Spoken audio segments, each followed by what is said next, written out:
Assalamualaikum warahmatullahi wabarakatuh. Habis.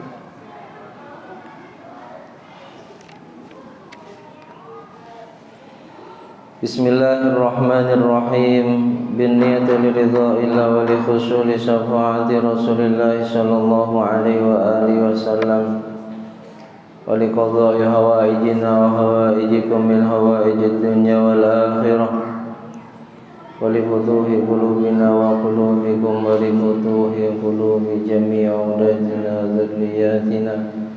Futuhal arifin, futuhal ulama'il amilin wassalihin wa alama nawawi salafun as-salihun. Wa ila hadratin Nabil Mustafa Sayyidina wa Maulana Muhammadin sallallahu alaihi wasallam wa ala alihi wa ashabihi ajma'in. Jami'i masyayikhina al-ahya'i minhum wal-amwat. Khassahina hadratin Magaji Ali Juhdi, Magaji Abdul Hamid, Magaji Al-Islam, Magaji Abdul Karim, Magaji Marzuki Tahlan, Magaji Mahrusan, Magaji Johari, Magaji Salim, Magaji Muhammad Rasul Johari, Magaji Ahmad Idris Marzuki, Magaji Mami Yahya Mahrus, Magaji Abdul Aziz Mansur, Magaji Maimun Zubair, Magaji Muhammad Arwani Amin, Magaji Sya'rani Ahmadi, Hadrati Jami Masyih Mu'ahadul Buya, Mu'allifil kutubi allati ta'allamnaha wa 'allamnaha, khususan Sayyidi Syabi Abdullah Muhammad bin Abdullah bin Malik al-Andalusi, Abi Abdullah Muhammad Sayyidina Imam Muhammad bin Ayyid Syabi Abi Zakaria ila hadrati Syekh Nasir bin Muhammad bin Ibrahim As-Samarqandi rahimahumullah wa ajarakumullah. Al-Fatihah. A'udzu billahi minasy syaithanir rajim. Bismillahirrahmanirrahim. Alhamdulillahi rabbil alamin, arrahmanir rahim, maliki yaumiddin. Iyyaka na'budu wa iyyaka nasta'in. Ihdinas siratal mustaqim. صراط الذين أنعمت عليهم غير المغضوب عليهم ولا الضالين. رب اغفر لي ولوالدي وللمؤمنين آمين.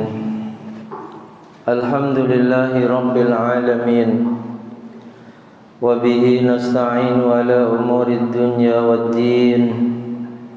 Wassalatu wassalamu ala ashrafil anbiya'i wa imamil mursalin Sayyidina wa maulana Muhammadin wa ala alihi wa ashabihi ajma'in.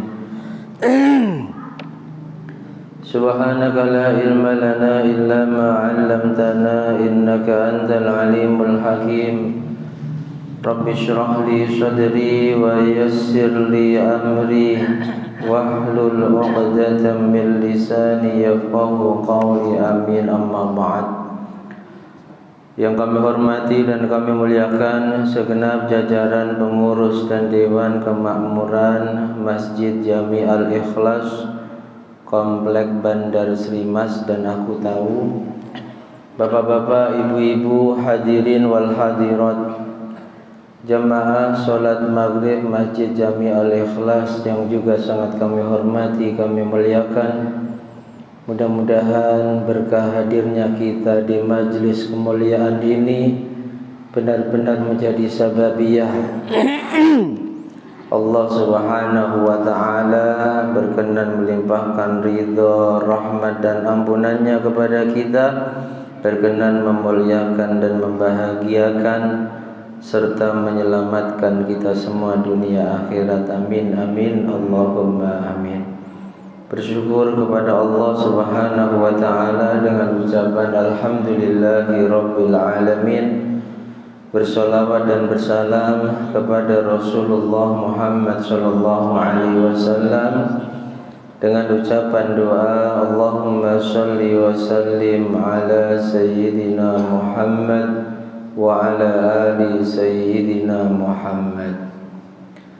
Bapak Ibu hadirin hadirat jemaah sekalian yang dirahmati Allah, mari kita lanjutkan kajian rutin kita, kajian kitab Tanbihul Ghafilin karya beliau Asy-Syaikh Abdul Laits Nasr bin Muhammad bin Ibrahim As-Samarqandi.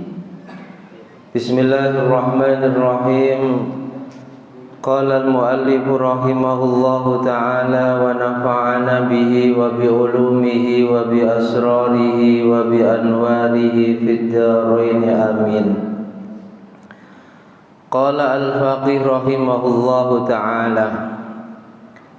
Beliau Asy-Syaikh Abdul Laits As-Samarqandi berkata, Haddatsani jama'atun minal fuqaha bi asanidihim an Uqbah bin Muslim an Syufai al-Asbahi.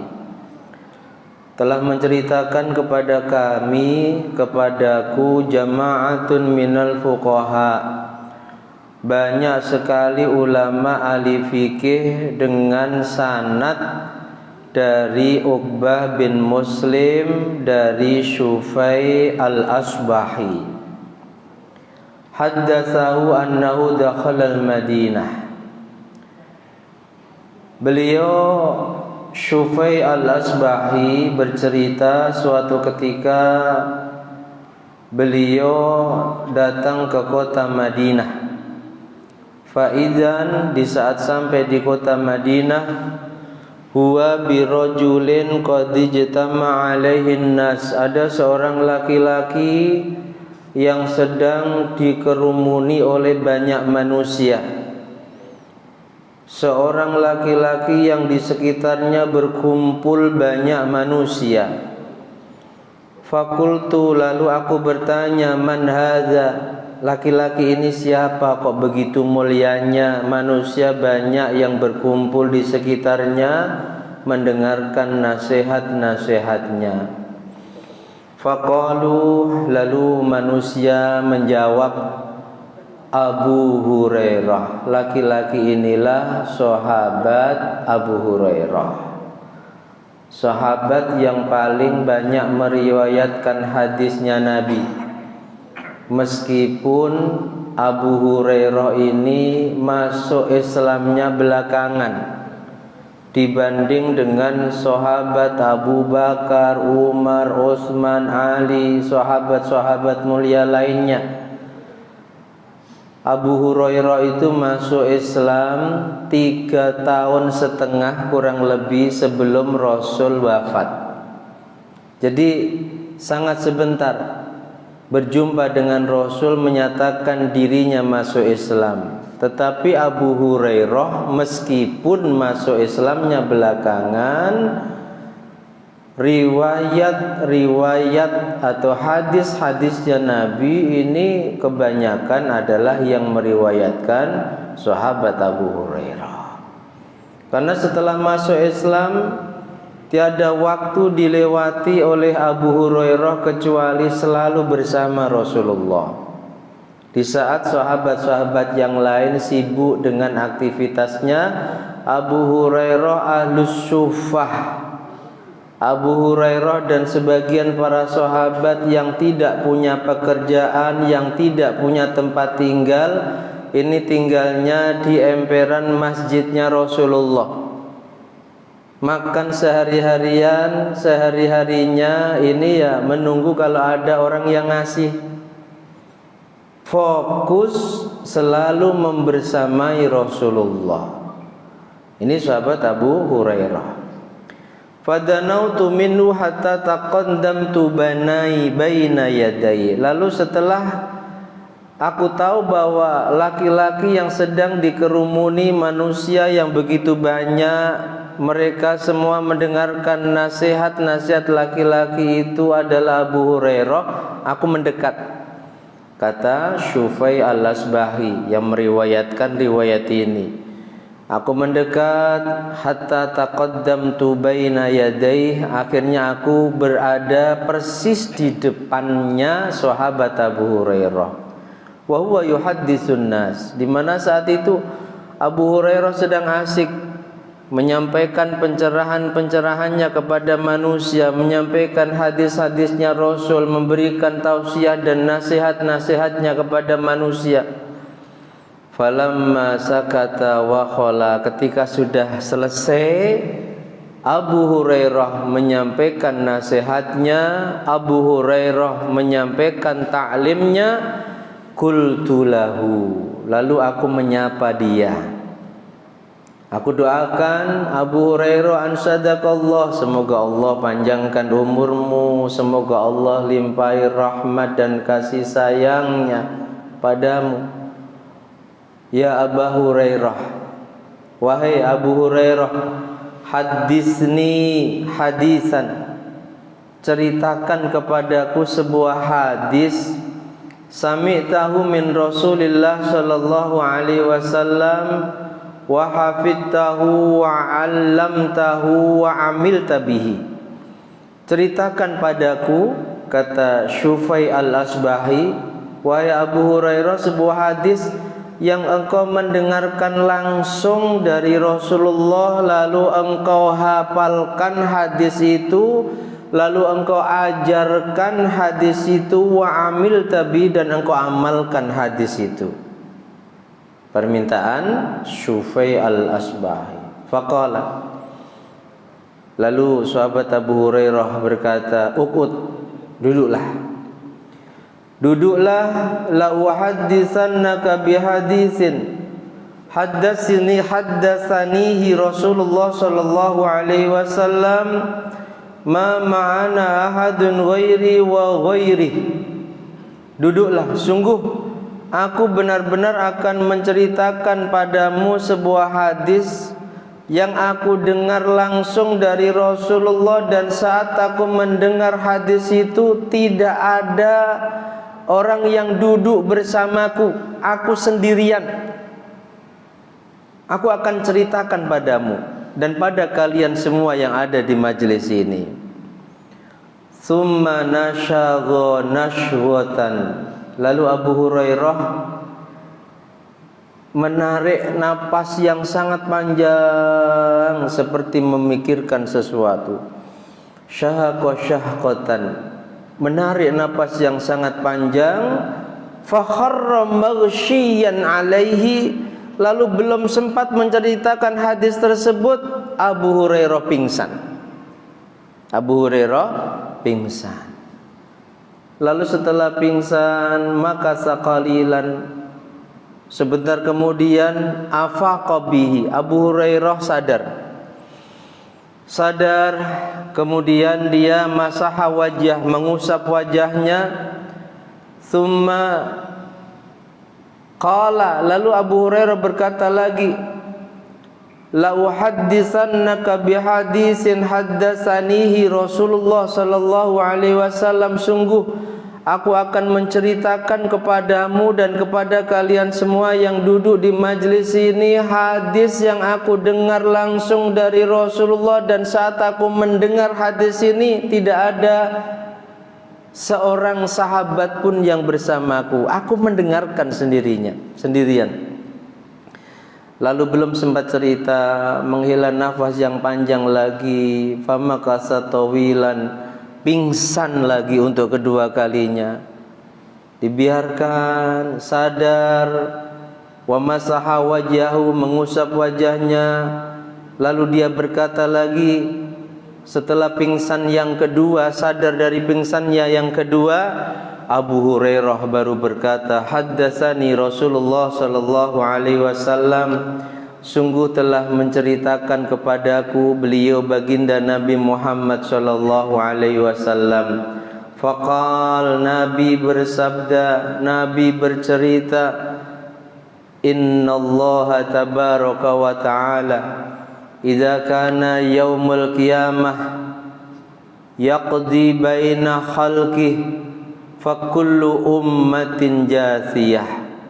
Wahai Abu Hurairah, sungguh kelak di hari kiamah Allah subhanahu wa ta'ala benar-benar akan menghukumi semua makhluknya, akan meminta pertanggungjawaban kepada semua makhluknya atas amal perbuatan yang dilakukannya saat hidup di dunia.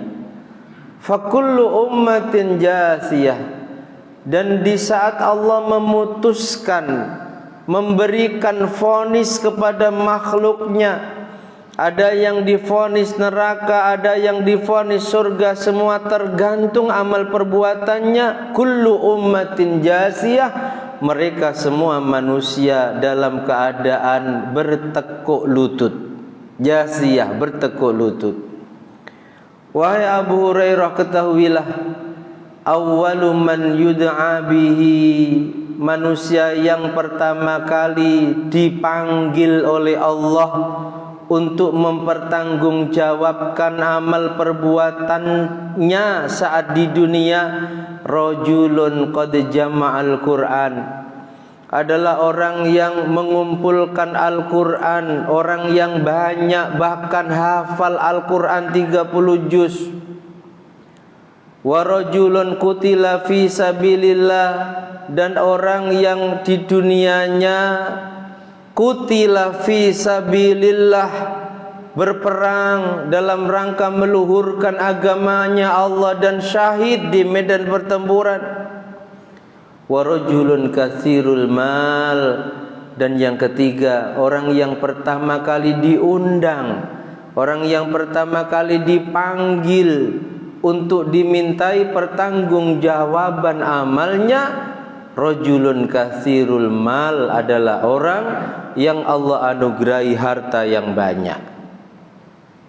Fayaqulullah ta'ala lil qari', pertama yang disuruh Allah adalah mereka yang banyak mengumpulkan Al-Quran dalam hatinya, banyak hafalan Al-Qurannya, bahkan 30 juz mereka hafal Al-Quran.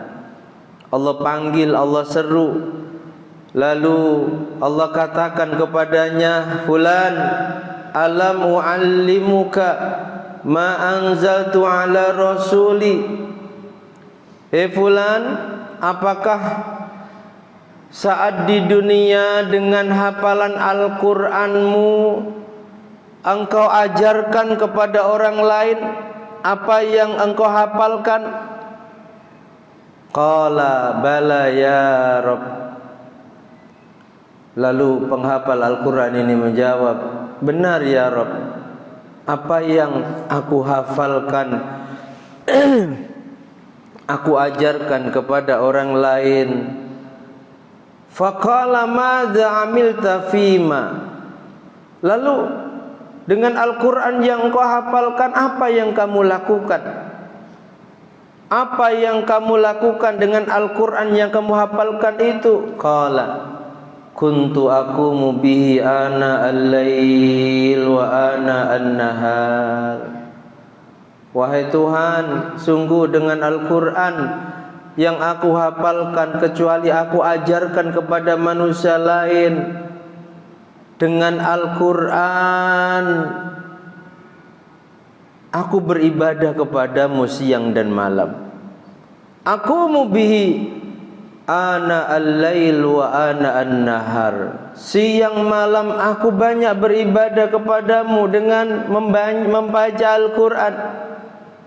Apa jawab Allah? Fayaqulullah ta'ala lahu, Allah katakan padanya, kadzabta, dusta kamu. Kadzabta, bohong kamu. Ketika Allah berseru kepada penghafal Al-Quran yang saat ditanya apa yang dilakukan dengan Al-Quran yang dihafalkannya, dia katakan siang malam beribadah kepada Allah dengan Al-Quran. Lalu Allah katakan, kadzabta, dusta kamu, bohong kamu. Semua malaikat ikut mengatakan, kadzabta fulan, dusta kamu fulan, bohong kamu fulan. Bal aradda ayyuqala fulan qari. Kami semua tahu dohirnya kamu mengajarkan Al-Quran pada manusia lain, dohirnya siang malam kamu beribadah kepada Allah dengan Al-Quran yang kamu hafalkan. tapi kami semua tahu dalam hatimu aradda, kamu ingin ayyuqala fulan qari, agar orang-orang di sekelilingmu menyanjungmu dengan mengatakan bahwa kamu penghafal Quran, kamu ahli Quran, kamu orang yang selalu membaca Al-Quran.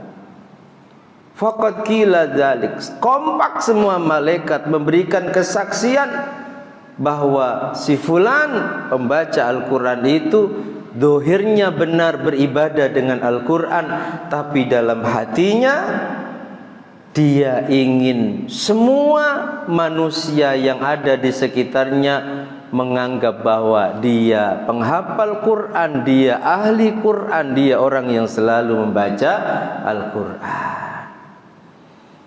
Nangis si fulan ini, tidak bisa lagi berargumen karena semua malaikat memberikan kesaksian, dan seperti itu memang yang ada dalam hatinya saat hidup di dunia. Akhirnya Allah perintahkan kepada malaikat yu'maru bihi ilan nar, bawa dia ke neraka. Ini orang penghafal Quran, ini orang yang siang malam beribadah kepada Allah dengan membaca Al-Quran, mengajarkan Al-Quran kepada sesamanya. Ternyata tidak menjadi jaminan Al-Quran yang selalu dibacanya membawanya ke surga. Sebab apa? Saat dia beribadah dengan Al-Quran yang ada dalam hati dan pikirannya, ada keinginan agar orang semua menyanjung dia ahli Quran. Masuk neraka. Wa yuqalu li sahibil mal, Nabi melanjutkan ceritanya kepada sahabat Abu Hurairah. Lalu dipanggil orang-orang yang ketika hidup di dunia dianugerahi harta yang banyak. Allah tanyakan kepadanya, fulan, madza amilta fima ataituka bih? Jawab jujur, dengan harta yang aku berikan padamu, dengan harta yang aku anugerahkan dan titipkan padamu yang begitu banyak, apa yang kamu lakukan dengan hartamu? Madza amilta fima ataituka bi? Apa yang kamu lakukan dengan hartamu? Lalu orang yang Allah anugerahi harta banyak ini menjawab, kuntu asilu bihir rahim. Wahai Tuhan, dengan harta yang Engkau titipkan, aku memperbanyak menyambung persaudaraan, aku memperbanyak silaturrahim. Wa kuntu atasaddaqu bihi, dan aku banyak bersedekah kepada orang-orang yang membutuhkan, kepada fakir miskin. Fayaqulullahu ta'ala, Allah lalu berkata padanya, fulan kadzabta, bohong kamu, dusta kamu, aku tak percaya. Ketika Allah berkata demikian, taqulul malaikah, malaikat-malaikat kompak ikut berkata, kadzabta fulan, bohong kamu fulan, dusta kamu fulan. Bohong kalau kamu katakan dengan hartamu kamu gunakan untuk memperbanyak, mempererat silaturahim, untuk memperbanyak bersedekah kepada orang fakir miskin. Bal aradta ayyuqala fulan jawad, fulan jawad. Kami semua tahu dulu di dunia memang dohirnya luar biasa kamu ahli sedekah, tapi saat bersedekah hatimu ada keinginan agar orang-orang menyanjungmu, fulan dermawan, fulan dermawan, fulan dermawan. Nangis karena memang seperti itu, ahli sedekah, tapi dalam hatinya saat bersedekah ingin orang-orang menyanjung dirinya, orang-orang menganggap dan melabeli dirinya jawad, dermawan. Ini hati-hati, dijaga. Faqad qila dzalik fayu'maru bihi lan nar. Lalu Allah perintahkan pada malaikat, bawa fulan ke neraka. Ahli sedekah, Bagaimana dengan yang kaya tapi tidak ahli sedekah? Karena ternyata sedekah juga tidak menjamin bisa membawa orang yang bersedekah itu ke dalam surga, ketika sedekahnya tidak didasari ilmu dan tidak tepat sasaran. Kalau didasari ilmu, lalu tahu perkara yang bisa menyebabkan sedekah tidak diterima, benar-benar dihindari, nah sedekah yang seperti itulah yang bisa membawa ke surga. Tapi kalau setiap sedekah dalam hatinya ingin ada pujian dari orang lain, agar dia dianggap orang yang paling dermawan di kampungnya, di perumahannya, di kompleknya, hati-hati. Allah kelak akan memerintahkan malaikat membawa ke neraka. Wa yu'ta billadzi qutila fi sabilillah. Lalu kelompok yang ketiga, orang-orang yang mati di jalan Allah, orang-orang yang mati saat berperang melawan musuh-musuh Allah, berperang dalam rangka meluhurkan dan mengagungkan agamanya Allah. Dipanggil Allah, serukan kepada mereka, lima kutilta fulan, jawab jujur, kalian sampai berani berkorban, nyawa kalian korbankan. Ini lima kutilta, apa alasan kalian? Qala, lalu mereka menjawab, qataltu fi sabilik hatta kutilta ya Rabb. Wahai Tuhan, sungguh kami terbunuh di medan peperangan melawan musuh-musuhmu. Tujuan kami adalah untuk meluhurkan agamamu.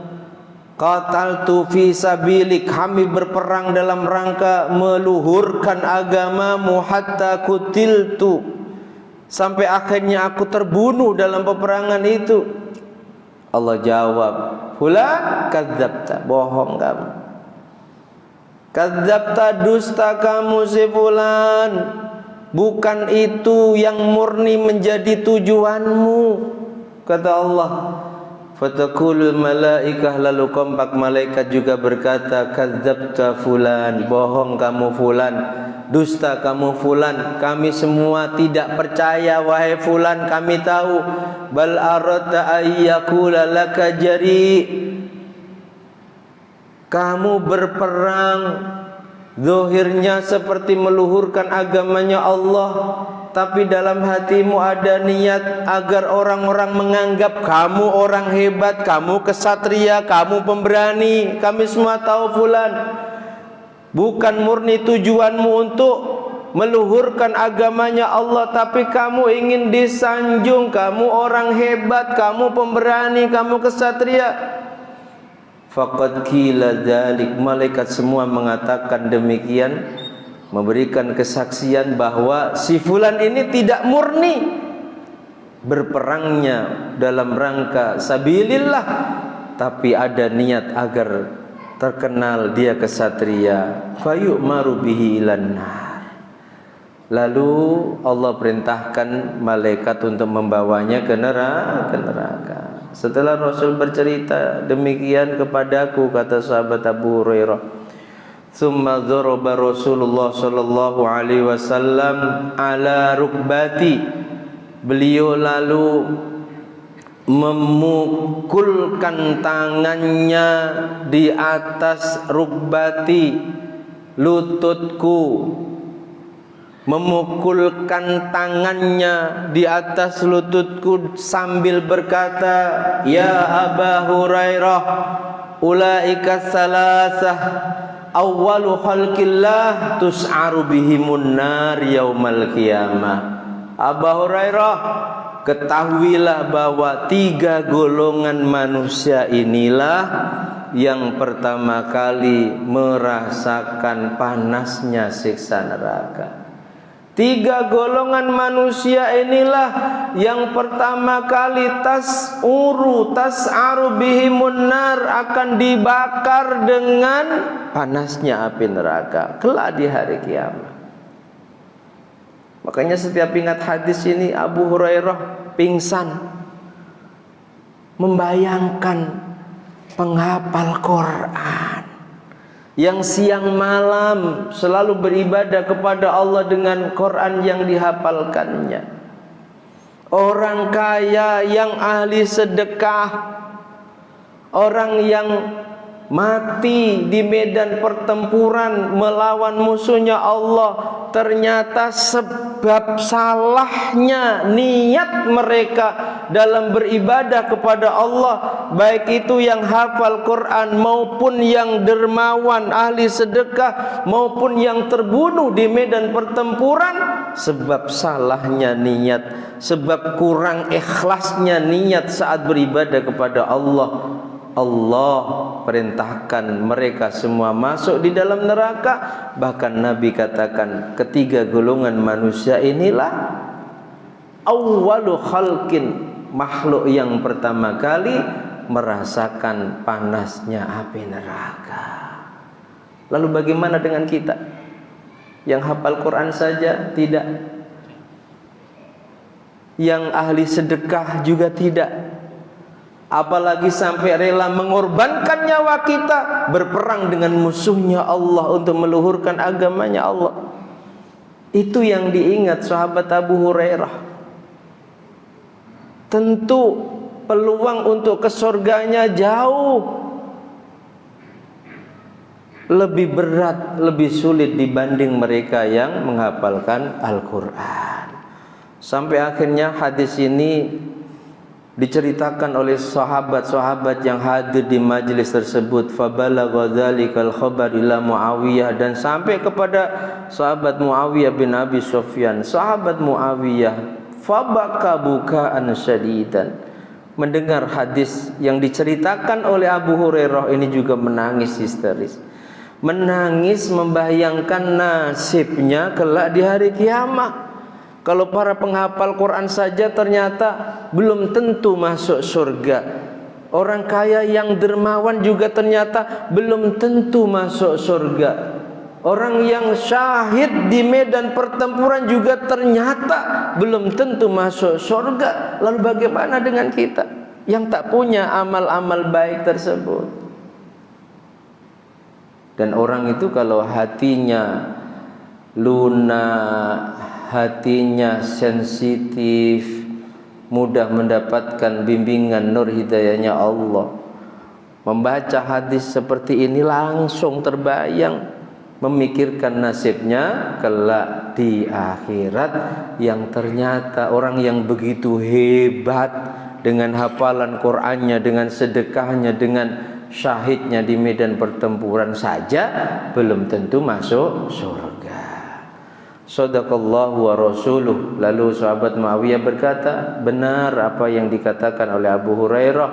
Shadaqallahu wa rasuluh, benar apa yang disampaikan oleh Rasulnya Allah. Lalu membaca sebuah ayat, man kana yuridul hayatad dunya wa zinataha, barang siapa yang setiap melakukan kebaikan itu yang menjadi niatnya yuridul hayatad dunya, ingin mendapatkan kebahagiaan di kehidupan dunia, wazinataha, dan ingin mendapatkan perhiasannya dunia, nuwaffi ilaihim a'malahum fiha wa hum fiha la yubkhasun, maka kata Allah, aku kasih. Kalau setiap melakukan ibadah niatnya ingin mendapatkan kemewahan dunia, aku kasih. Ingin mendapatkan perhiasan dunia, aku kasih. La yubkhasun, tak akan aku kurangi apa yang diinginkan. Tapi ingat, orang-orang yang seperti ini setiap melakukan kesalehan motivasinya ingin nikmat di dunia saja, ingin kaya semisal, ingin memiliki perhiasan dunia yang sangat banyak. Ulaikal ladzina laisa lahum fil akhirah, mereka kelak di akhirat tidak mendapatkan balasan apapun dari Allah sebab kesalehannya, kecuali balasannya adalah an-nar, siksa neraka. Wa habita ma suna'u fiha, Dan apa yang dilakukan, kebaikan-kebaikannya, kesalehan-kesalehannya habita, dihapus, dilebur oleh Allah sebab keinginannya. Dengan kesalehannya, dengan ibadahnya, dia ingin mendapatkan balasan dari Allah berupa kenikmatan hidup di dunia dan perhiasan-perhiasan dunia. Dikasih oleh Allah. Karena sudah dikasih di dunia, di akhirat dia tidak mendapatkan balasan apapun dari Allah kecuali neraka. Amal salehnya dihapus dengan Allah balas keinginannya. Wa batilun ma kanu ya'malun, dan Allah membatalkan, menggugurkan pahala-pahala kesalehan yang dilakukannya. Oleh karena itu Bapak Ibu jamaah sekalian yang dirahmati Allah, tata niat sebelum beramal bukan berarti kita dilarang. Semisal kita melakukan sholat malam, ingin mendapatkan kebahagiaan di dunia berupa banyaknya harta, lapang luasnya rizki, bukan. Tapi jangan melulu itu yang kita harapkan. Tapi juga kita berharap mendapatkan balasan kelak di akhir. Kalau melulu itu, hanya itu yang kita inginkan, Allah kasih. Kelak di akhirat kita tergolong orang yang merugi sebab kita tidak mendapatkan balasan apapun dari Allah, sebab semua sudah dikasih di dunia. Sampai dikisahkan dalam sebuah riwayat dari Imam Abdullah bin Khubayk al-Antoki, kelak di hari kiamah ini Allah akan berkata kepada hamba-hambanya yang menuntut pahala dari amal kebaikannya. Idal tamasa thawaba amalihi, menuntut kepada Allah, ya Rabb, dulu aku ahli sholat malam, mana balasannya? Aku ahli puasa sunnah, mana balasannya? Mana ya Rabb balasan amal kebaikan yang aku lakukan saat hidup di dunia? Allah jawab, alam naj'al laka thawabak, bukankah aku sudah memberikan balasan dari kebaikanmu sebagaimana yang engkau minta saat engkau melakukan kesalehan tersebut? Alam nuwassi' laka fil majalis, aku muliakan kamu di majlis-majlis, bukankah itu yang kamu inginkan? Alam takun al-mar'as fid dunya, aku lapang luaskan rizkimu, aku banyakkan hartamu, aku mudahkan segala urusanmu, bukankah itu yang dulu engkau inginkan? Alam nurakhis bai'aka wa syara'ik, aku mudahkan urusan jual belimu, perniagaanmu.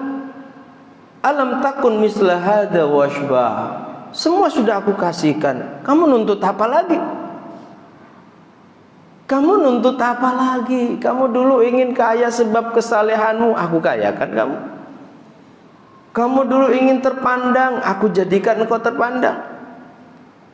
Sudah aku berikan semua di dunia. Sudah tidak ada lagi balasan untuk kesalehanmu. Dan tentu kita semua tidak ingin tergolong manusia yang di saat kelak di hari kiamah, di saat kelak di akhirat menuntut pahala amal kesalehannya. Allah jawab, sudah aku kasihkan semuanya saat kamu hidup di dunia.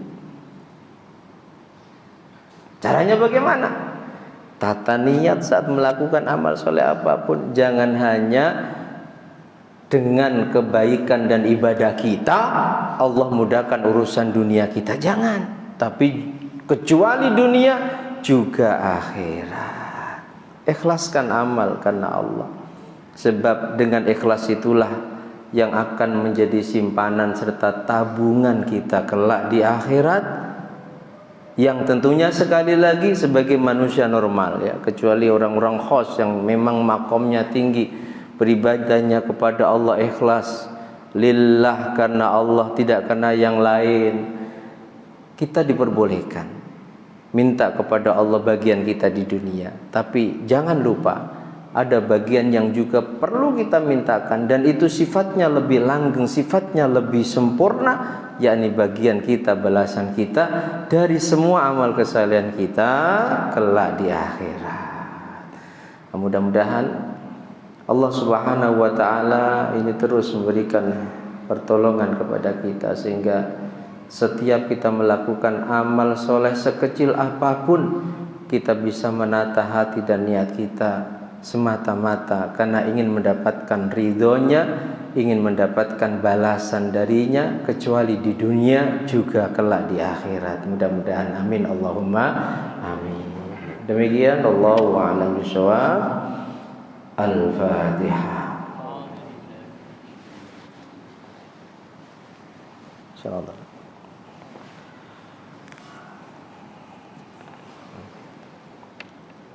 Masih ada waktu 5-7 menit.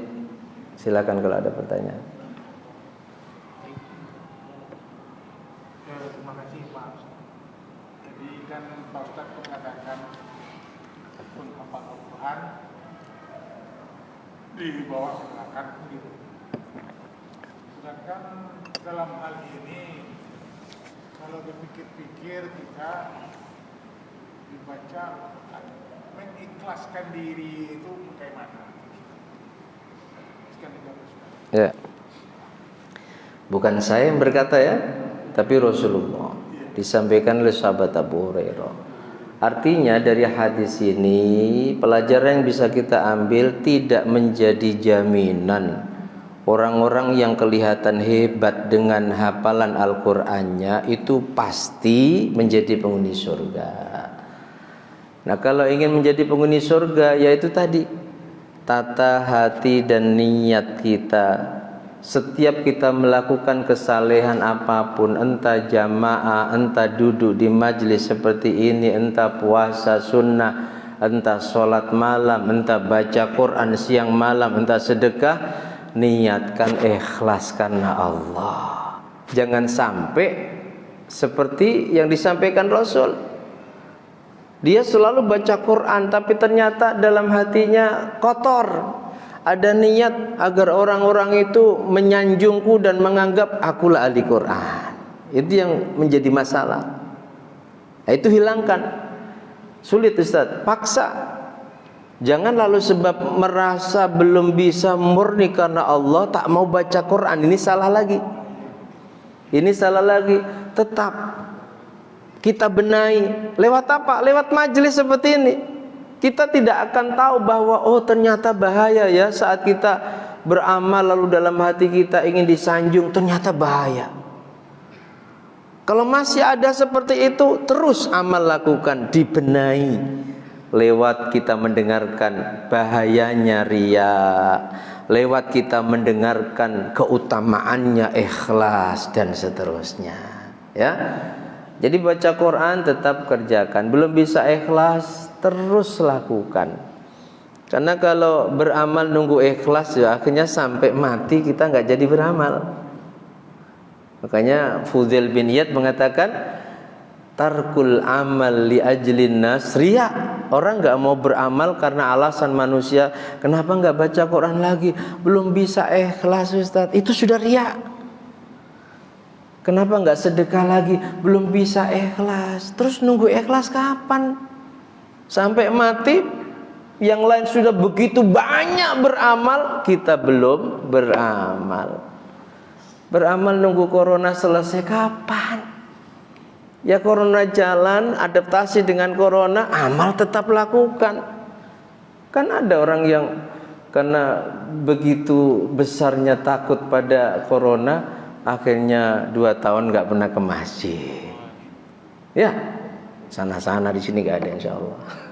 Jadi begitu ya, tetap kerjakan, sedekah kerjakan. Belum bisa ikhlas, tetap kerjakan. Karena Allah pasti memberi nilai meskipun ibadahnya masih bercampur dengan riya dibanding dengan mereka yang sama sekali tidak melakukan amal. Nah, contoh mudahnya beginilah.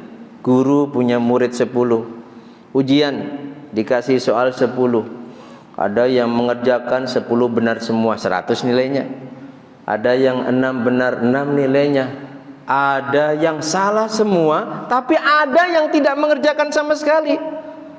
Tetap guru itu akan memberi nilai murid yang mengerjakan ujian meskipun hasil pekerjaannya salah semua dibanding yang tidak mengerjakan sama sekali.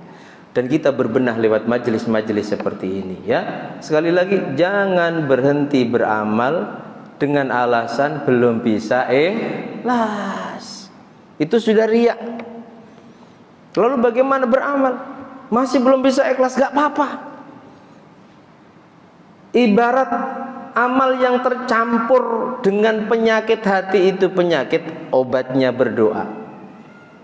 Ketika sadar Quran kita banyak kesalahan, ketika sadar sedekah kita banyak kekurangan, berdoalah kepada Zat yang Maha menyempurnakan amal kita.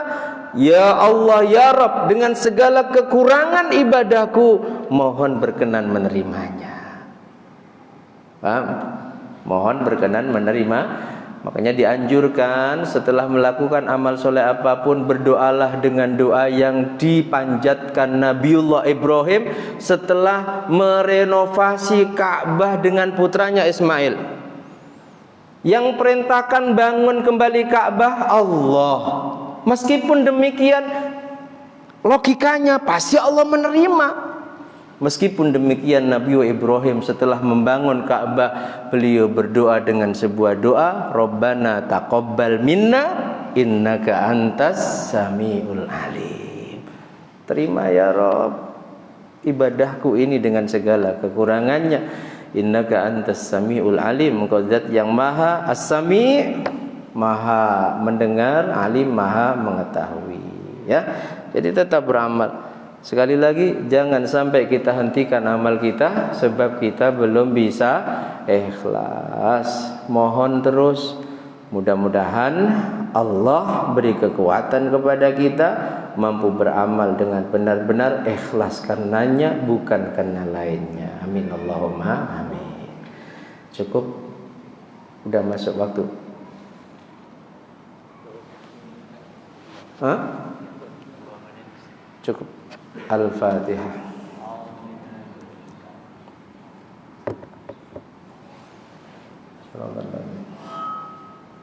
Bismillahirrahmanirrahim. Alhamdulillahirabbil alamin. Allahumma shalli wa sallim ala sayyidina Muhammad wa alihi. Ij'al ya Allah jam'ana hadza jam'an marhuma waj'al tafarruqana min ba'dihi tafarruqan ma'suma. Waj'al jami'a man hadara fi hadzal majlis wa dzurriyyatahum min ahlil istiqamah min ahlil istiqamah min ahlil istiqamah min ibadikal muttaqin shalihin sabirin syakirin mukhlisin min ahlil ilmi wal khairi wal qur'an wa la taj'alna wa iyyahum min ahli syarri wa dhulli wa tughyan.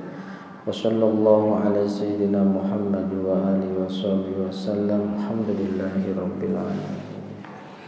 Bismillahirrahmanirrahim. Wal 'ashri innal insana lafi khusrin illa alladhina amanu wa 'amilus solihati wa tawassaw bil haqqi wa tawassaw bis sabr. Subhanakallahumma wa bihamdika asyhadu an la ilaha illa anta astaghfiruka wa atubu ilaik. Demikian, ada kurang dan lebihnya mohon maaf. Akhirul kalam, wal 'afwu minkum. Assalamualaikum warahmatullahi wabarakatuh.